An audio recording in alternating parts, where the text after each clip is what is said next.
Manufacturing সেক্টরে যে ইসেগুলো আছে, অ্যাসেম্বলার এবং ম্যানুফ্যাকচারিং, এই দুইটার মধ্যে কোনো আইনগত বা সুবিধাগত কোনো পার্থক্য নেই। এতে হচ্ছে কি, ওই অনেকেই দুইটা তিনটা পার্টস কিছু বানিয়ে কোনো রকমে তারা এই সুবিধাটা নিচ্ছে।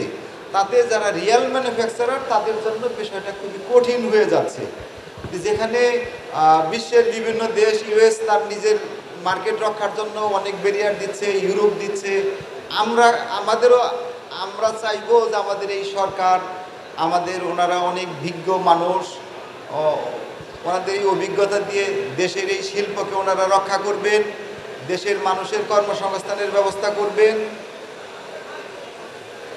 আমরা আশা করি আপনারা দেখলেন, উপভোগ করলেন এবং এই যে সুবিধাগুলো আপনারা কাজে লাগাবেন। আমি আর বেশি লম্বা করতে চাচ্ছি না, সময় একেবারেই সীমিত। আপনারা আজকে তো অল্প একটু দেখলেন, এরপরে ইনশাল্লাহ সবাই ফ্যাক্টরি ভিজিটে আসবেন, তখন বিষয়টা আমরা আপনাদের পুরোপুরি দেখাতে পারবো। তখন আমরা